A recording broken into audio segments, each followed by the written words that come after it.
दोस्तों, जब कोई हमारा अपमान करता है तो हमें बहुत गुस्सा आता है और हमें समझ नहीं आता कि हम क्या करें। इसीलिए हम एक ऐसी कहानी लाए हैं जिससे आप जानेंगे कि अपमान के वक्त क्या करें। तो चलिए दोस्तों, कहानी शुरू करते हैं। एक बार बुद्ध एक गांव से गुजर रहे थे। उस गांव के लोग उन्हें पसंद नहीं करते थे। उन लोगों ने बुद्ध को घेर लिया और उन्हें बुरा भला कहने लगे। गांव वालों का सरदार सबसे ज्यादा नाराज था। वह तो बुद्ध को गालियां ही देने लगा, पर बुद्ध इस सबसे बेपरवाह मंद मंद मुस्कुराते रहे। सरदार काफी देर तक बुद्ध को गालियां देता रहा, लेकिन कुछ ही देर में उसका मुंह सूखने लगा, जिससे वह चुप हो गया। यह देखकर बुद्ध बोले, अगर तुम्हारी बातें समाप्त हो गई हों तो मैं आगे बढ़ूं। मुझे आगे वाले गांव में जाना है। वहां के लोग मेरी प्रतीक्षा कर रहे होंगे। यह देखकर गांव का एक व्यक्ति बोला, हम लोग तुम्हारा अपमान कर रहे हैं, तुम्हें गालियां दे रहे हैं, लेकिन तुम इसका जवाब देने के बजाय मुस्कुरा रहे हो। तुम इसकी प्रतिक्रिया क्यों नहीं देते? बुद्ध बोले, वत्स, तुमने आने में तनिक देर कर दी। यदि तुम 10 वर्ष पहले आए होते तो मजा आ जाता, क्योंकि 10 वर्ष पहले मैं भी तुम्हारी तरह था। अगर उस समय तुम मुझे बुरा भला कहते, गालियां देते, तो मैं भी क्रोधित हो जाता। मैं तुम्हें इससे भी अधिक गालियां देता। हो सकता है हाथापाई पर भी उतर आता, पर अब मैं आगे बढ़ गया हूं। अपना क्रोध, घृणा सब पीछे छोड़ आया हूं। अब मैं उस जगह पर पहुंच गया हूं जहां तुम्हारी गालियां पहुंचने में असमर्थ हैं। तुमने मुझे गालियां दी, यह तुम्हारी भावना है, लेकिन तुम्हारी यह भावना मुझ तक पहुंच ही नहीं रही। मैं इससे आवेशित तभी होऊंगा जब मैं इसमें भागीदार हो जाऊंगा, जब मैं इन्हें स्वीकार कर लूंगा। लेकिन मैं तो तुम्हारी इस क्रिया से निरपेक्ष हूं, इससे बहुत दूर हूं, इसलिए मैं अब भी पहले की तरह शांत हूं। बुद्ध बोले, वत्स, कल मैं एक गांव में गया था। वहां के लोगों ने मेरा प्रवचन सुना। वे बहुत प्रसन्न हुए। गांव का मुखिया मेरे लिए मिठाई लेकर आया और उसे खाने का आग्रह करने लगा। मैंने कहा कि मेरा पेट भरा हुआ है, इसलिए मैं इसे ग्रहण नहीं कर सकता।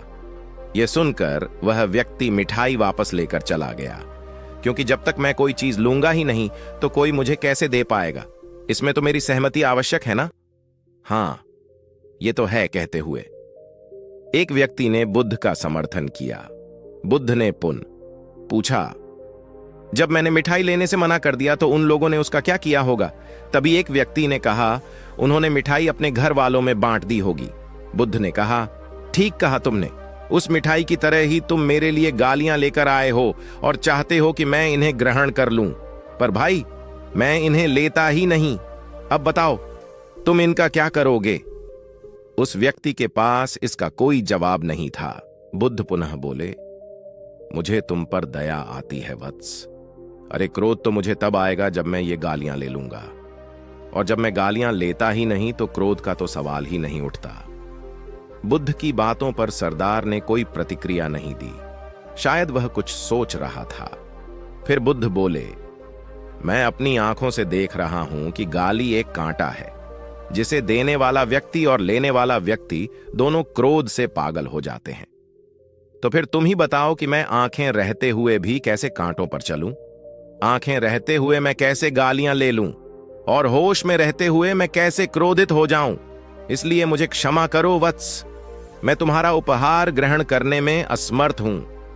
कहते हुए बुद्ध ने अपने हाथ जोड़ दिए। बुद्ध की बातें सुनकर सरदार लज्जित हो गया। उसकी आंखें छलछला आईं। उसने कुछ कहना चाहा, पर उसके होठों ने जवाब दे दिया, और जब उससे रहा नहीं गया तो वह बुद्ध के चरणों में गिर पड़ा।